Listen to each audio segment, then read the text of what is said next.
जय हिंद, वंदे मातरम। साथियों, आज का आपका क्लास होने वाला है एसएससी जीडी का। और मैं कहूंगा साथियों, आज का यह क्लास आपके लिए सिलेक्शन वाली क्लास होगी, क्योंकि आज के इस वीडियो में हम आपको ऐसे सिलेक्टेड एवं ऐसे आने वाले प्रश्न बताएंगे जो कि सीधे आपके एग्जाम में पूछा जाएगा। तो आज का आपका पहला प्रश्न है साथियों, जो कि सीधे इस बार के एग्जाम में पूछा जाएगा। घूमर किस राज्य का प्रसिद्ध लोक नृत्य है? मैं आपको बता दूं साथियों, लोक नृत्य से संबंधित आपके एग्जाम में 2 से 3 प्रश्न पूछा जाता है। घूमर जो है साथियों, यह राजस्थान का लोक नृत्य है और यह आपके एग्जाम में पूछा गया सवाल है, तो आप इस पर अच्छे से पकड़ बना लोगे। और इसमें हम लोग 50 क्वेश्चन जीके जीएस को कवर करने वाले हैं। अगर आपने तैयारी देखनी, मतलब आपका तैयारी चेक करना है साथियों, अभी तक आप कितना तैयारी किए हैं, तो 50 में से 30 प्रश्न यहाँ पर सही करके आप दिखाओ, तब आपको पता चलेगा आप किस लेवल की तैयारी किए हैं। अगर आप वास्तव में 30 प्रश्न सही कर देते हो तो एसएससी जीडी में आप सिलेक्शन पाने लायक हो, आपको एक वर्दी मिल जाएगा। तो आज का आपका पहला प्रश्न क्या कह रहा है कि घूमर किस राज्य का प्रसिद्ध लोक नृत्य है? तो राजस्थान का। अब जो पूछा जाने वाला सवाल है साथियों, वो कवर कर लेते हैं, देखिएगा। पंजाब का आपका पूछा जाता है, तो पंजाब का याद रखिएगा भांगड़ा और गिद्धा। भांगड़ा और गिद्धा कहाँ का लोक नृत्य है साथियों? तो याद रखिएगा ये आपका पंजाब का है। भांगड़ा और गिद्धा कहाँ का लोक नृत्य है साथियों? तो ये आपका पंजाब का है, याद रखिएगा। दो आपका देता है जो ज्यादातर आपके एग्जाम में पूछा जाता है, भांगड़ा। भांगड़ा और गिद्धा कहाँ का लोक नृत्य है? तो ये पंजाब का है साथियों, याद रखिएगा। उसके बाद आपका बताएं गुजरात का, तो गुजरात का गरबा और डांडिया। गुजरात का महत्वपूर्ण लोक नृत्य क्या है साथियों? गरबा और डांडिया, जो आपके एग्जाम में पूछा गया है, हम आपको वही क्वेश्चन करवाएंगे। तो आप इतना यकीन मानो कि आज का यह क्लास आपके लिए सिलेक्शन वाली क्लास होगा। तो गुजरात का जो लोक नृत्य होगा, क्या क्या होगा साथियों? तो गरबा और डांडिया होगा। आप याद रखिएगा, आपके एग्जाम में पूछा जाने वाला सवाल है। और बिहार का भी बहुत सारे लोक नृत्य है, जैसे में लौंडा नाच एक बोला जाता है साथियों। जाट जाटिन कहाँ का लोक नृत्य? जाट जाटिन लोक नृत्य का नाम है, जाट जाटिन। ये भी आपके एग्जाम में मात्र एक बार पूछा गया है, बिहार वाला, कि जाट जाटिन कहाँ का लोक नृत्य है? तो बिहार का। ये ज्यादातर पूछा जाता है। गरबा और डांडिया कहाँ का लोक नृत्य है? तो गुजरात का। भांगड़ा एवं गिद्धा कहाँ का है? पंजाब का, याद रखिएगा। हालांकि आपको घूमर वाला करवा दी, ये राजस्थान का है। और एक सबसे ज्यादा जो सवाल बनता है साथियों, मोहिनी अट्टम कहाँ का लोक नृत्य है? ये हर साल आपके एग्जाम में, कोई भी अगर आप प्रैक्टिस सेट बुक लिए होंगे तो इसमें ये वाला सवाल देखे होंगे कि मोहिनी अट्टम कहाँ का लोक नृत्य है साथियों। आपका जवाब आना चाहिए केरल का लोक नृत्य है। ये कहाँ का लोक नृत्य है साथियों? केरल का है। तो देखते हैं आप 50 में से कितना प्रश्न सही कर पाते हो। लास्ट में आपसे आपका स्कोर जानेंगे। राष्ट्रीय उद्यान से भी आपके एग्जाम में सवाल बनता है साथियों, तो बताइएगा काजीरंगा राष्ट्रीय उद्यान किस राज्य में स्थित है? आपका जवाब आना चाहिए काजीरंगा राष्ट्रीय उद्यान कहाँ में है? तो एक बच्चे का पश्चिम बंगाल आ रहा है। पश्चिम बंगाल में नहीं होगा। पश्चिम बंगाल में आपका सुंदरवन डेल्टा है साथियों। पश्चिम बंगाल में कौन सा डेल्टा उद्यान है? तो सुंदरवन डेल्टा भी ऐसा भी बोला जाता है, जहां पर मतलब बाघों के लिए एक राष्ट्रीय उद्यान बनाया गया है, ठीक है। तो सुंदरवन डेल्टा कहाँ में है साथियों? पश्चिम बंगाल में, याद रखिएगा। जो कि सीधे आपके एग्जाम में पूछा जाने वाला सवाल है साथियों, और ऐसा सवाल आपके एग्जाम में कई बार पूछा जा चुका है। और काजीरंगा राष्ट्रीय उद्यान कहाँ में है साथियों? असम में है। आप याद रखिएगा, यह किसके लिए प्रसिद्ध है? पूछता है काजीरंगा राष्ट्रीय उद्यान किसके लिए प्रसिद्ध है? तो एक सींग वाले गैंडा के लिए प्रसिद्ध है। आप याद रखना, आपके एग्जाम में पूछा जाने वाला सवाल है। असम में, मतलब असम में जो काजीरंगा राष्ट्रीय उद्यान है वह किसके लिए प्रसिद्ध है? एक सींग वाले गैंडे के लिए प्रसिद्ध है। आप याद रखना, आपके एग्जाम में पूछा जाने वाला सवाल है। बांधवगढ़ राष्ट्रीय उद्यान का, बांधवगढ़ उसको बोलते हैं, तो वो आपका कर्नाटक में हो जाता है। उसके बाद सिमलीपाल राष्ट्रीय उद्यान कहाँ में है साथियों? उत्तराखंड में। सिमलीपाल राष्ट्रीय उद्यान कहाँ में? उत्तराखंड में। या जिम कार्बेट राष्ट्रीय उद्यान कहाँ में? जिम कार्बेट राष्ट्रीय उद्यान कहाँ में है साथियों? उत्तराखंड में है। ये आप याद रखना, मैं आपको वही प्रश्न करवाऊंगा जो वास्तव में आपके एसएससी जीडी में आने वाला प्रश्न है। तो चलिएगा अगला नंबर प्रश्न को हम लोग देखते हैं, जो सीधे आपके एग्जाम में आने वाला प्रश्न है। विश्व का सबसे बड़ा द्वीप कौन सा है? आपका एसएससी जीडी सिलेबस बनाया है कि विश्व का जो भी सबसे बड़ा लंबा छोटा है उससे हम एक एक सवाल पूछेंगे साथियों, ठीक है ना। तो बताइएगा विश्व का सबसे बड़ा द्वीप क्या कौन सा हो जाएगा साथियों। आपका जवाब आ रहा है सर एक ग्रीनलैंड होगा, सी ऑप्शन आपका क्या हो जाएगा, बिल्कुल राइट हो जाएगा। अगर आपको सिलेबस नहीं क्लियर है साथियों, मैं आपको करवा दूं 80 क्वेश्चन आपके एसएससी जीडी में पूछे जाते हैं, ठीक है। जिसमें से जीके जीएस आपका 20 क्वेश्चन मतलब 20 क्वेश्चन जीके जीएस का, मैथ का 20 क्वेश्चन, रीजनिंग का 20 क्वेश्चन एवं हिंदी का 20 क्वेश्चन, 4 सब्जेक्ट रहता है, ये चारों से मिलाकर आपका 80 क्वेश्चन पूछा जाता है। तो आपको चारों पर पकड़ बनाना पड़ेगा एसएससी जीडी में अगर आप सफलता चाहते हो तो, ठीक है। और एक बार यह टेस्ट देकर देखिए आपका कितना नंबर आता है। अगर आप पढ़ाई अच्छे से किए होगे साथियों तो आपका अच्छा रिजल्ट आएगा यहाँ पर, ठीक है। ध्वनि की चाल सबसे अधिक किस माध्यम में होता है। बताइएगा कि जो ध्वनि का चाल है सबसे तेज किस माध्यम में होगा साथियों। आपका जवाब आना चाहिए कि सबसे ज्यादा किस माध्यम में होगा, बिल्कुल राइट आ रहा है। द्रव में तो होगा नहीं साथियों, गैस में तो होगा नहीं, ठोस में। ठोस कहने का मतलब ठोस में जैसे में कोई इस्पात हो गया, कोई इस्पात वाले बर्तन हो गया, तो उस पर अगर आप ध्वनि उत्पन्न करते हैं तो सबसे तेज होगा। तो ठोस में ध्वनि की चाल सबसे अधिक होती है साथियों, आप याद रखना। आपके एग्जाम में पूछा जाएगा कि ध्वनि की चाल सबसे अधिक किस माध्यम में होता है, ठोस माध्यम में होता है। चलिए अगला नंबर सवाल को हम लोग कवर करते हैं जो सीधे आपके एग्जाम में पूछा जाने वाला सवाल है। भारतीय राष्ट्रीय कांग्रेस का स्थापना किस वर्ष हुआ था, एकदम इंपॉर्टेंट सवाल है। भारतीय राष्ट्रीय कांग्रेस का स्थापना किस वर्ष हुआ था साथियों। आपका जवाब आना चाहिए सर 28 दिसंबर 1885 ईस्वी को हुआ था। 28 दिसंबर 1885 ईस्वी को भारतीय राष्ट्रीय कांग्रेस का स्थापना हुआ था। आप याद रखना आपके एग्जाम में ये वाला सवाल पूछा जाता है साथियों। और इसका स्थापना किसके द्वारा किया गया था, ए ओ हयूम के द्वारा किया गया था। किसके द्वारा किया गया था साथियों, ए ओ हयूम के द्वारा किया गया था। और अभी तक आप चैनल को सब्सक्राइब नहीं किए साथियों, चैनल को सब्सक्राइब कर लीजिएगा क्योंकि यहाँ पर डेली आपको एसएससी जीडी का क्लास करवाया जाता है। यह जो चैनल है साथियों आपके बड़े भैया की तरह है जो आपको डेली क्लास करवाएगा एसएससी जीडी का। और मेरा विश्वास मानिए साथियों, मैं आपको वही सवाल करवाऊंगा जो सीधे आपकी एसएससी जीडी में पूछा जाएगा। तो आप इस चैनल को सब्सक्राइब कर सकते हैं, यहाँ से आपको बहुत ही फायदा मिलता है। यहाँ पर जो भी वैकेंसी आएगी सबसे पहले आपको जानकारी दिया जाएगा, तो आप चैनल को सब्सक्राइब कर लीजिएगा, ठीक है साथियों।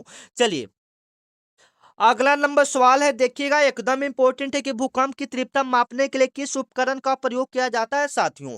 भूकंप की तीव्रता मापने के लिए किस यंत्र का प्रयोग किया जाता है। आपको पता होना चाहिए कि जो भूकंप की तीव्रता मापा जाता है वह सिस्मोग्राफ से मापा जाता है। किससे मापा जाता है साथियों, सिस्मोग्राफ से मापा जाता है। लैक्टोमीटर की बात करेंगे साथियों तो लैक्टोमीटर से दूध की शुद्धता मापा जाता है। अगर आपके एग्जाम में पूछा जाएगा दूध की शुद्धता किस यंत्र से मापते हैं तो लैक्टोमीटर से मापते हैं।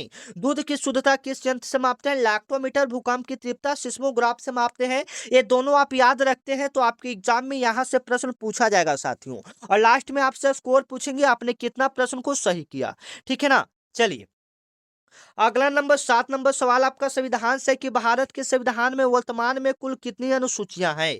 आपका जवाब आना चाहिए कि संविधान में टोटल अभी वर्तमान में कितना अनुसूचियां हैं साथियों। उससे पहले अभी तक आप मेरे व्हाट्सएप ग्रुप को ज्वाइन नहीं किए हैं, ज्वाइन कर लेंगे साथियों क्योंकि वहां पर जो भी वैकेंसी आएगी सबसे पहले पता चलेगा। जो भी क्लास का पीडीएफ रहेगा सबसे पहले आपको पता चलेगा। तो यह मेरा व्हाट्सएप नंबर है साथियों, इस पर आपको एसएससी जीडी लिखकर मैसेज करना पड़ेगा। फिर मेरे तरफ से आपके पास व्हाट्सएप ग्रुप का लिंक चल जाएगा, उस लिंक पर क्लिक करेंगे तो आप ग्रुप में जुड़ जाएंगे। अगर आप व्हाट्सएप ग्रुप में नहीं ज्वाइन करना चाहते हैं, टेलीग्राम चलाते हैं तो उधर जाकर मारिए उम्मा जी के ट्रिक। टेलीग्राम चलाते हैं उधर सर्च कीजिए उम्मा जी के ट्रिक, मेरा चैनल वहां पर प्रकट हो जाएगा, ज्वाइन कर लीजिए। और वहां पर जो भी इंपॉर्टेंट पीडीएफ रहता है साथियों आपको वहीं पर बता दिया जाता है, ठीक है ना। चलिए अगला नंबर सवाल को हम लोग देखते हैं साथियों। राज्यसभा के सदस्यों का कार्यकाल कितने वर्षों का होता है, जो आपके एग्जाम में आने वाला सवाल है। यहां से 2 सवाल आपके एग्जाम में पूछा जाएगा। राज्यसभा के सदस्यों का जो कार्यकाल होता है वह कितने वर्षों का होता है। तो आप याद रखिएगा जो राज्यसभा के सदस्यों का कार्यकाल होता है साथियों, राज्यसभा के जो सदस्यों का कार्यकाल होता है वह 6 वर्षों का होता है, ठीक है। लेकिन राज्यसभा के जो राज्यसभा में होता है उसका कार्यकाल अस्थायी होता है। उसका कार्यकाल क्या होता है, अस्थायी होता है, ठीक है ना। लेकिन जो राज्यसभा में काम करने वाले लोग होते हैं, जो सदस्य रहते हैं, उसका कार्यकाल 6 वर्षों का। लेकिन जो राज्यसभा मेन होता है उसका कार्यकाल अस्थायी होता है, ठीक है ना। चलिए अगला नंबर सवाल है साथियों 9 नंबर सवाल देखिएगा, एकदम इंपॉर्टेंट है। भारत में आपातकाल की घोषणा किस अनुच्छेद के तहत किया जाता है। अगर अगर भारत में आपातकाल की घोषणा करना है साथियों तो किस अनुच्छेद के तहत किया जाएगा? तो आप याद रखना साथियों, अनुच्छेद 352 के तहत आपातकाल की घोषणा किया जाता है। आपका भी जवाब कमेंट में आना चाहिए, ठीक है। हम आपका कमेंट चेक करेंगे कितने बच्चे यहाँ पर कमेंट दे रहे हैं, और लास्ट में पूछेंगे आपने कितना प्रश्न को सही किया, ठीक है ना, इसलिए जवाब देते चलेंगे। भारत में आपातकाल की घोषणा किस अनुच्छेद के तहत किया जाता है? तो अनुच्छेद 352 के तहत किया जाता है। और अनुच्छेद 370 किस राज्य से संबंधित है साथियों? ये आपका जम्मू कश्मीर से संबंधित है। ये आपका किस अनुच्छेद से संबंधित है? जम्मू कश्मीर से संबंधित है, याद रखिएगा, आपके एग्जाम में पूछा जाने वाला सवाल है साथियों। चलिए अगला नंबर सवाल देखिएगा, एकदम वीवीआई सवाल है जो कि आपका कंप्यूटर से बनाया गया है, ठीक है। कंप्यूटर का मस्तिष्क किसे कहा जाता है साथियों? एकदम इंपॉर्टेंट है, कंप्यूटर का मस्तिष्क किसे कहा जाता है? सीपीयू को कहा जाता है। किन्हें कहा जाता है साथियों? सीपीयू को कहा जाता है। सेंट इसका जैसे में आपके एग्जाम में फुल फॉर्म या पूरा नाम भी पूछा जाता है। सीपीयू का पूरा नाम क्या होता है? सेंट्रल प्रोसेसिंग यूनिट होता है। सेंट्रल प्रोसेसिंग क्या होता है साथियों? यूनिट होता है। सीपीयू का पूरा नाम क्या होता है? सेंट्रल प्रोसेसिंग यूनिट होता है। चलिए अगला नंबर सवाल को देखेंगे, भारतीय संसद के दो सदनों के नाम क्या क्या हैं? ये टॉप लेवल के सवाल है साथियों जो कि एसएससी जीडी में पूछे जाएंगे। अगर आप वास्तव में सिलेक्शन लेना चाहते हैं तो इसका जवाब दीजिए तो फटाफट। भारतीय संसद के कितने सदन होते हैं? दो सदन। अब दो सदन कौन कौन है साथियों? याद रखिएगा, दो सदन आपका कौन कौन है साथियों? दो सदन आपका कौन कौन सा हो जाएगा? तो लोकसभा और राज्यसभा। संसद के कितने सदन होते हैं? दो सदन, जिसका नाम है लोकसभा और क्या नाम है साथियों? राज्यसभा। आप याद रखिएगा, आपके एग्जाम में पूछा जाने वाला सवाल है। चलिए 12 नंबर आपका सवाल है साथियों जो सीधे आपके एग्जाम में पूछा जाएगा। भारत का राष्ट्रगान जो है, हमारा भारत का जो राष्ट्रगान जन गण मन है, उसको पहली बार कहाँ गाया गया था? एकदम इंपॉर्टेंट सवाल है जो सीधे आपके एसएससी जीडी में पूछा जाएगा साथियों। आप याद रखना, भारत का जो राष्ट्रीय गान है उसको पहली बार कहाँ में गाया गया था? तो कोलकाता अधिवेशन में गाया गया था। उसको कहाँ में गाया गया था? कोलकाता अधिवेशन में गाया गया था। कब गाया गया था? आप ये भी याद रखिएगा, 1911 ईस्वी में गाया गया था। उसको कब गाया गया था? भारत का जो हमारा राष्ट्रगान जन गण मन है उसको कहाँ पहली बार गाया गया था? तो कोलकाता में गाया गया था, ठीक है ना। कोलकाता में कब गाया गया था साथियों? 1911 ईस्वी में हुआ था, गाया गया था। और जो हमारा भारत का राष्ट्रीय गान है उसको किसने लिखा था? तो आप याद रखोगे, रविंद्रनाथ टैगोर। उसको किसने लिखा था साथियों? रविंद्रनाथ टैगोर ने लिखा था, जो कि सीधे आपके एग्जाम में पूछा जाने वाला सवाल है साथियों। एकदम इंपॉर्टेंट लेवल का सवाल है जो सीधे आपके एसएससी जीडी में पूछा जाएगा। और यह प्रैक्टिस सेट 1 हो रहा है साथियों। अगर आप डेली ऐसा क्लास करना चाहते हैं तो आप इस चैनल को क्या कर लेंगे? एक बार सब्सक्राइब कर लेंगे, जो कि सीधे आपके सभी एग्जाम में काम देगा। अगला नंबर सवाल बताइएगा कि विश्व की सबसे बड़ी खारे पानी का झील कौन सा है? आपका जवाब आना चाहिए कि विश्व की सबसे बड़ी जो खारे पानी का झील है सर, वह कैस्पियन सागर है। कौन सा साथियों? कैस्पियन सागर। ये ऑप्शन आपका क्या हो जाएगा? बिल्कुल राइट हो जाएगा, जो सीधे आपके एसएससी जीडी में पूछा जाने वाला सवाल है साथियों। विश्व की सबसे बड़ी खारे पानी का झील कौन सा साथियों? कैस्पियन सागर है। आप याद रखना, आपके एग्जाम में पूछा जाने वाला सवाल है, ठीक है ना। चलिए अगला नंबर सवाल क्या कहते हैं साथियों, जो कि सीधे आपके एग्जाम में पूछा जाने वाला सवाल है। पृथ्वीराज चौहान को मोहम्मद गौरी ने किस युद्ध को हराया था? पृथ्वीराज चौहान को मोहम्मद गौरी ने किस युद्ध में हराया था? एकदम इंपॉर्टेंट सवाल है साथियों, तो आप याद रखिएगा, तराइन का द्वितीय युद्ध में, तराइन का द्वितीय युद्ध में पृथ्वीराज चौहान को मोहम्मद गौरी ने हराया था। अब ये तराइन का युद्ध कब हुआ था साथियों? ये आपको पता होना चाहिए, आपके एग्जाम में पूछा जाता है। तो जो तराइन का दूसरा युद्ध हुआ था वह हुआ था 1192 ईस्वी में। तराइन का दूसरा युद्ध कब हुआ था साथियों? 1192 ईस्वी में। याद रखना, अपने आपके एग्जाम में पूछा जाने वाला सवाल है। और यह भी पूछा जाता है, पानीपत का प्रथम युद्ध कब हुआ था? 1526 ईस्वी में मोहम्मद गौरी और बाबर के बीच हुआ था, ठीक है ना। आप याद रखना, पानीपत का प्रथम युद्ध आपके एग्जाम में पूछा जाता है, तो 1526 आप याद रखना, आपके एग्जाम में पूछा जाने वाला सवाल है। अगला नंबर सवाल जवाब दीजिएगा, संपत्ति के मौलिक अधिकार को किस संविधान संशोधन द्वारा हटाया गया है? यह जो सवाल है साथियों, आपके एग्जाम में वास्तव में पूछा जाने वाला सवाल है। संपत्ति के मौलिक अधिकार को किस संविधान संशोधन द्वारा हटाया गया? मतलब संपत्ति किसी एक का नहीं हो सकता है बाबू। यह मौलिक अधिकार को कब हटाया गया गया? किस संशोधन द्वारा हटाया गया? आप याद रखना 44वां संशोधन द्वारा हटाया गया। बी ऑप्शन आपका क्या हो जाएगा? बिल्कुल राइट हो जाएगा। अगर पूरी डेट पूछेगा, अगर डेट पूछेगा तो 1978 आप याद रखना। क्या याद रखना साथियों? 1978 याद रखना, 44वां संशोधन। चलिए अगला नंबर सवाल क्या कर रहा है, जो कि सीधे आपके एग्जाम में पूछा जाने वाला सवाल है। भारत का सबसे शिक्षित राज्य कौन सा है? शिक्षित कहने का मतलब सबसे पढ़ा लिखा राज्य कौन सा है साथियों? यहां से सवाल आपकी एसएससी जीडी में बनेंगे तो आपका जवाब आना चाहिए भारत का सबसे शिक्षित राज्य जो है साथियों वह केरल है। कौन सा हो जाएगा? केरल हो जाएगा। राजस्थान क्षेत्रफल की दृष्टि से भारत का सबसे बड़ा राज्य है, जिसका क्षेत्रफल है साथियों 3,42,239 किलोमीटर है। 3,42,239 किलोमीटर है साथियों, आप याद रखना। उसके बाद उत्तर प्रदेश की बात करेंगे तो यह जनसंख्या की दृष्टि से भारत का सबसे बड़ा राज्य है। जनसंख्या की दृष्टि से भारत का सबसे बड़ा राज्य कौन सा साथियों? उत्तर प्रदेश है। आप याद रखना, आपके एग्जाम में पूछा जाने वाला सवाल है। अगला नंबर सवाल है कि स्वतंत्र भारत के प्रथम भारतीय गवर्नर जनरल कौन थे? एकदम इंपॉर्टेंट सवाल है साथियों, आपका जवाब आना चाहिए स्वतंत्र भारत के पहले भारतीय गवर्नर जनरल कौन थे? तो आप जवाब देंगे श्री राजगोपालाचारी। श्री राज्य गोपालाचारी स्वतंत्र भारत के प्रथम गवर्नर जनरल है। सी ऑप्शन आपका क्या हो जाएगा साथियों? बिल्कुल राइट हो जाएगा। भारत के प्रथम प्रधानमंत्री पंडित जवाहरलाल नेहरू, भारत के प्रथम राष्ट्रपति डॉक्टर राजेंद्र प्रसाद थे। आप याद रखना, ये सारे प्रश्न आपके एग्जाम में पूछा जाने वाला सवाल है। चलिए अगला नंबर सवाल है लावड़ी। लावड़ी किस राज्य का प्रसिद्ध लोक नृत्य है? ये भी काफी इंपॉर्टेंट है, जो सीधे आपके एग्जाम में पूछा जाएगा। लावड़ी किस राज्य का प्रसिद्ध लोक नृत्य है? तो यह महाराष्ट्र का है।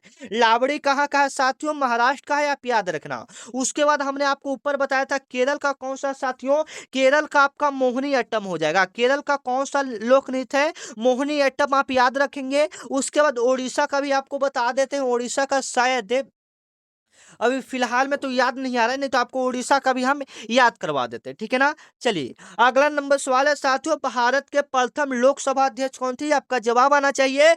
भारत के प्रथम लोकसभा अध्यक्ष कौन थे? जीवी मावलंकर थे।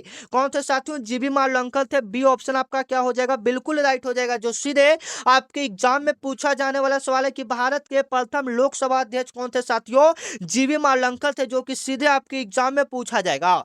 किन्हें लौह पुरुष के नाम से जाना जाता है? तो सरदार वल्लभ भाई पटेल को लौह पुरुष के नाम से जाना जाता है मेरे भाई, याद रखिएगा। लौह पुरुष के नाम से किनको जाना जाता है? सरदार वल्लभ भाई पटेल को जाना जाता है, जो कि सीधे आपकी एग्जाम में पूछा जाने वाला सवाल है। चलिए अगला नंबर सवाल दीजिएगा, जवाब दीजिएगा। आपकी एग्जाम में आने वाला सवाल है, ध्वनि की तीव्रता किससे मापी जाती है? ध्वनि की तीव्रता किससे मापी जाती है मेरे दोस्त? बताइएगा, काफी इंपॉर्टेंट सवाल है। आपका जवाब आना चाहिए कि ध्वनि की तीव्रता हम लोग डेसिबल से मापते हैं। बी ऑप्शन आपका क्या हो जाएगा? बिल्कुल राइट हो जाएगा। जो सीधे आपके एग्जाम में पूछा जाने वाला सवाल है, ध्वनि की तीव्रता किससे मापा जाता है साथियों? डेसिबल से मापा जाता है। यहां पर और पूछेगा कार्य का एसआई मात्रक क्या होता है? कार्य का एसआई मात्रक क्या होता है साथियों? जूल होता है, आप याद रखना, जो कि सीधे आपके एग्जाम में पूछा जाने वाला सवाल है। चलिए अगला नंबर सवाल दीजिएगा, भारत का राष्ट्रीय चिन्ह कौन सा साथियों? जो कि सीधे आपके एग्जाम में पूछा जाने वाला सवाल है। भारत का राष्ट्रीय चिन्ह कौन सा साथियों? बताइएगा। तो वो आपका अशोक स्तंभ हो जाएगा। भारत का राष्ट्रीय चिन्ह कौन सा? अशोक स्तंभ। लास्ट में आपसे स्कोर पूछेंगे, आपने कितना प्रश्न को सही किया, इसलिए सारे प्रश्न का जवाब है आप लोग कॉमेंट में देते चलिएगा। भारत का राष्ट्रीय चिन्ह की बात करेंगे तो अशोक स्तंभ हो जाएगा, आप याद रखना। आपके एग्जाम में पूछा जाने वाला सवाल है। ये देखिएगा, इसका जवाब देखते हैं कौन बच्चे देख पाते हैं, ठीक है ना। एकदम इंपॉर्टेंट है, साइंस से संबंधित प्रश्न है। आपको बता दें कि जीएस यानी साइंस से भी संबंधित प्रश्न आपके एसएससी जीडी में पूछे जाते हैं साथियों, ठीक है। तो जवाब दीजिएगा, आकाश में तारे किसके कारण टिमटिमाते हैं? तो आपका जवाब आना चाहिए प्रकाश के अपवर्तन के कारण। किसके कारण? मतलब आपको आकाश में देखिएगा तारा तो टिमटिमाते हुए नजर आता है, तो किसके कारण आता है? प्रकाश के अपवर्तन के कारण आता है। किसके कारण आता है साथियों? प्रकाश के अपवर्तन के कारण। या आपको आकाश का पूछ दे, नीला रंग किसके कारण दिखाई देता है? आकाश का लाल रंग किसके कारण दिखाई देता है? प्रकाश के परिकिरणल के कारण। किसके कारण साथियों? प्रकाश के परिकिरणल के कारण। लाल, नीला, ब्लू जो भी पूछ दे तो प्रकाश के परकिल्नल के कारण। ठीक है, ये सब याद रखिएगा, आपके एग्जाम में पूछा जाने वाला सवाल है। अगला नंबर सवाल की बात करेंगे साथियों, स्वामी विवेकानंद का वास्तविक नाम क्या था? तो आपका जवाब आना चाहिए सबसे पहले तो स्वामी विवेकानंद से आपके एग्जाम में बहुत सारे सवाल बनते हैं। जैसे में आर्य समाज का स्थापना किसने किया था? तो वो तो स्वामी दयानंद सरस्वती ने किया था। ठीक है, वो अलग बात है। ठीक है ना, लेकिन इससे भी सवाल बहुत सारे पूछे जाते हैं। तो स्वामी विवेकानंद का वास्तविक नाम नरेंद्र नाथ दत्ता था। नरेंद्र नाथ दत्ता था। ठीक है, याद रखिएगा, नरेंद्र नाथ दत्ता था, याद रखिएगा। बी ऑप्शन आपका क्या हो जाएगा? बिल्कुल राइट हो जाएगा, जो सीधे आपके एसएससी जीडी में पूछा जाने वाला सवाल है साथियों। अगला नंबर अगर सवाल की बात करेंगे, विक्रम साराभाई अंतरिक्ष केंद्र कहाँ स्थित है? आपका जवाब आना चाहिए विक्रम साराभाई अंतरिक्ष केंद्र कहाँ में स्थित है? तिरुवनंतपुरम में स्थित है साथियों, आप याद रखिएगा। इससे संबंधित काफी सारा प्रश्न पूछा जाता है। जैसे में अंतरिक्ष का जनक इनको कहा जाता है, तो विक्रम साराभाई को कहा जाता है। ऐसा कहा जाता है कि अंतरिक्ष में जाने की प्रक्रिया का शुरुआत विक्रम साराभाई ने किया था। यहां से यह भी सवाल बनता है साथियों कि भारत का जो पहला सैटेलाइट था वो कब लॉन्च हुआ था? भारत का जो पहला उपग्रह था उसको कब लॉन्च किया गया था? तो आप याद रखना साथियों, जो कि सीधे आपके एग्जाम में पूछा जाएगा। भारत का जो पहला सैटेलाइट था उसको लॉन्च किया गया था 9 अप्रैल 1975 ईस्वी को लॉन्च किया गया था। आप याद रखना, जो कि सीधे आपके एग्जाम में पूछा जाने वाला सवाल है साथियों। अगला नंबर सवाल की बात करेंगे, भारत का प्रथम परमाणु रिएक्टर कौन सा था साथियों? भारत का प्रथम परमाणु रिएक्टर कौन सा था साथियों? तो आप याद रखना, जो कि आपका अंतरिक्ष से संबंधित प्रश्न है। तो आपका जवाब आना चाहिए भारत का जो प्रथम परमाणु रिएक्टर था उसका नाम था अप्सरा। उसका नाम क्या था साथियों? अप्सरा। बी ऑप्शन इसका क्या हो जाएगा? बिल्कुल राइट हो जाएगा, जो सीधे आपके एसएससी जीडी में पूछा जाने वाला सवाल है साथियों। हर साल ऐसा एक प्रश्न आपके एग्जाम में पूछेगा, भारत का प्रथम परमाणु रिएक्टर कौन था? उसका नाम क्या आना चाहिए? अप्सरा आना चाहिए। बी ऑप्शन इसका क्या हो जाएगा? राइट आंसर हो जाएगा। चलिए, अगला नंबर सवाल का जवाब आना चाहिए, अर्जुन पुरस्कार किस वर्ष शुरू हुआ था? आपका जवाब आना चाहिए अर्जुन पुरस्कार किस वर्ष शुरू हुआ था साथियों। और साथ में यह भी सवाल पूछा जाता है, भारत का सर्वोच्च पुरस्कार कौन सा है? सबसे ऊंचा पुरस्कार कौन सा है? उसके आगे कोई भी पुरस्कार, अगर देश के लिए आप अच्छा काम करते हो तो आपको वो पुरस्कार दिया जाएगा। तो सर्वोच्च पुरस्कार में आता है भारत रत्न। सबसे ऊंचा जो पुरस्कार है साथियों वो भारत रत्न है। और इसका जो शुरुआत हुआ था वो शुरुआत हुआ था 1954 में। भारत रत्न की शुरुआत कब से हुआ था साथियों? 1954 से। वहीं पर पूछ रहा है अर्जुन पुरस्कार का शुरुआत कब हुआ था, किस वर्ष हुआ था? आपका जवाब आना चाहिए साथियों 1961 में हुआ था। अर्जुन पुरस्कार का शुरुआत कब हुआ था साथियों? 1961 इसमें B option is the right answer. चलिए, अगला नंबर सवाल का हम लोग कवर करते हैं, 1857 की क्रांति को भारत का पहला स्वतंत्रता संग्राम किसने कहा था? जो 1857 की क्रांति हुआ था साथियों, सबसे पहले तो इसको सिपाही विद्रोह के नाम से जाना जाता है। 1857 की क्रांति को किस नाम से जाना जाता है साथियों? सिपाही विद्रोह के नाम से जाना जाता है। तो इसको किसने भारत का पहला स्वतंत्रता संग्राम कहा था? तो आपका जवाब आना चाहिए बिल्कुल राइट आंसर। यहाँ पर बहुत सारे बच्चे कह रहे हैं, देखते हैं।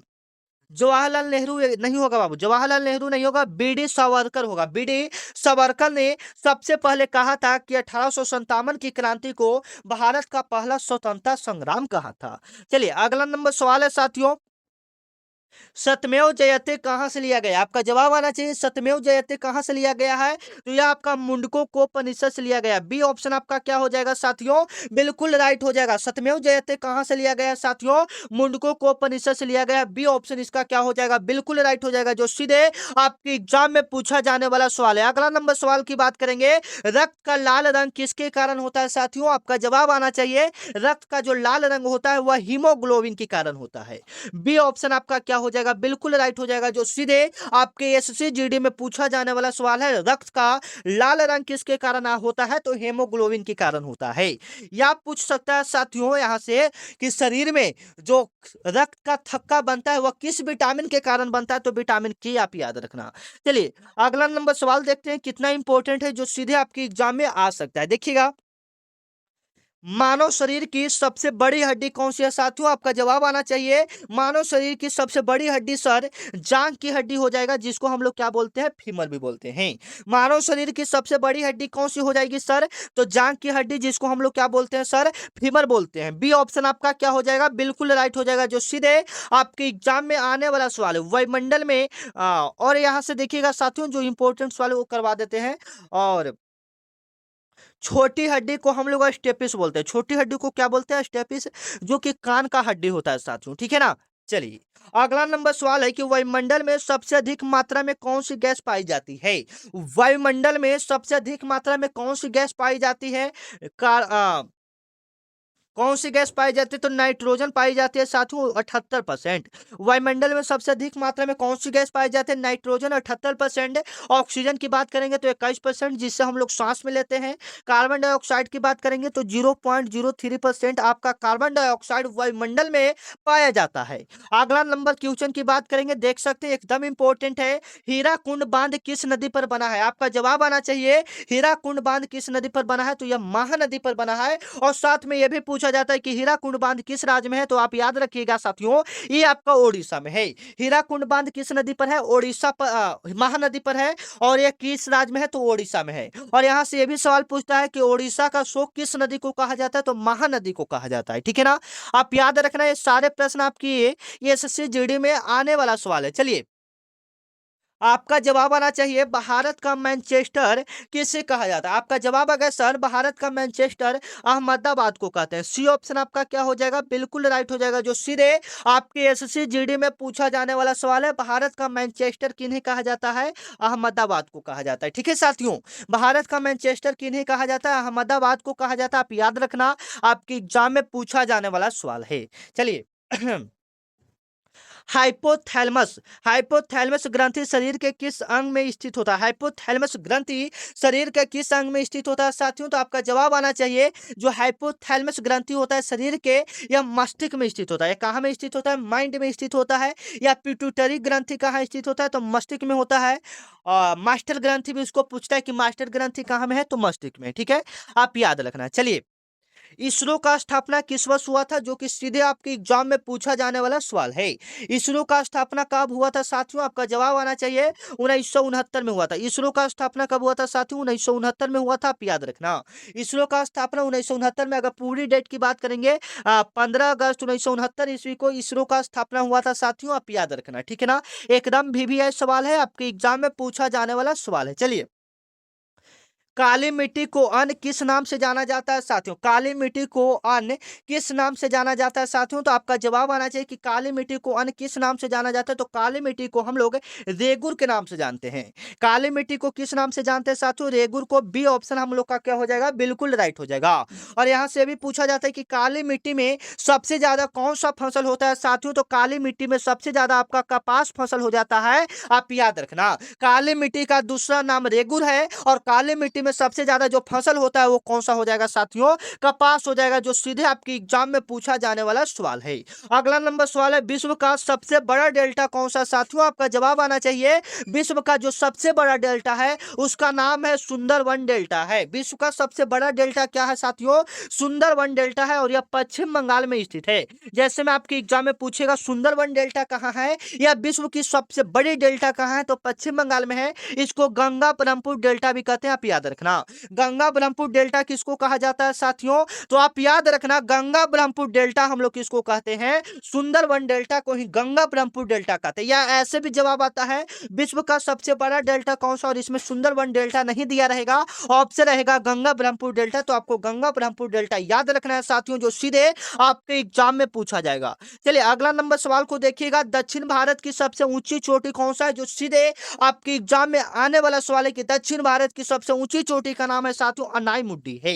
दक्षिण भारत की सबसे ऊंची चोटी का नाम क्या है साथियों? अनाईमुड्डी, याद रखना। आपके एग्जाम में पूछा जाने वाला सवाल है, दक्षिण भारत की सबसे ऊंची चोटी कौन सा? अनाईमुड्डी है, आप याद रखना। चलिए, 39 नंबर आपका सवाल है कि त्वचा की सबसे बाहरी परत को क्या कहते हैं? आपका जवाब आना चाहिए, त्वचा की सबसे बाहरी परत को एपिडर्मिस कहते हैं। क्या कहते हैं? एपिडर्मिस कहते हैं। बी ऑप्शन आपका क्या हो जाएगा? बिल्कुल राइट हो जाएगा, जो सीधे आपके एग्जाम में पूछा जाने वाला सवाल है। त्वचा की सबसे बाहरी परत को क्या कहते हैं साथियों? एपिडर्मिस कहते हैं। बी ऑप्शन आपका क्या हो जाएगा? बिल्कुल राइट हो जाएगा, जो सीधे आपके एग्जाम में आने वाला सवाल है। चलिए, आज का आखिरी सवाल है साथियों, जवाब दीजिएगा। थर्मामीटर में किस धातु का प्रयोग किया जाता है? आपका जवाब आना चाहिए, थर्मामीटर में जो बुखार जिससे नापा जाता है साथियों, तापमान मापा जाता है, उसमें किस धातु का प्रयोग किया जाता है? पारा का किया जाता है। बी ऑप्शन इसका क्या हो जाएगा साथियों? बिल्कुल राइट हो जाएगा। यहाँ पर अगर हम सोडियम की बात करें तो सोडियम का संकेत आपका Na होता है। सोडियम का संकेत आपका क्या होता है साथियों? Na। आप याद रखना, आपके एग्जाम में पूछा जाने वाला सवाल है।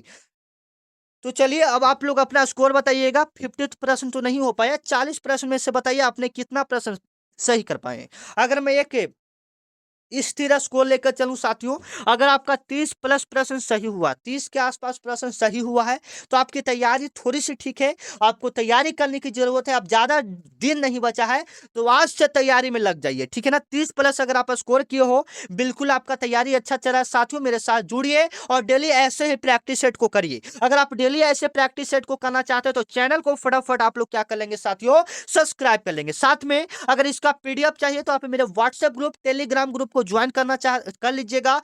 टेलीग्राम को ज्वाइन करना है तो आप टेलीग्राम चलाते हो तो जाइएगा उधर, उम्मा जी के ट्रिक सर्च कीजिएगा। अगर आप टेलीग्राम नहीं चलाते हो साथियों, तो आप मेरे व्हाट्सएप नंबर पर जुड़ सकते हैं, व्हाट्सएप ग्रुप को ज्वाइन कर सकते हैं, ठीक है ना।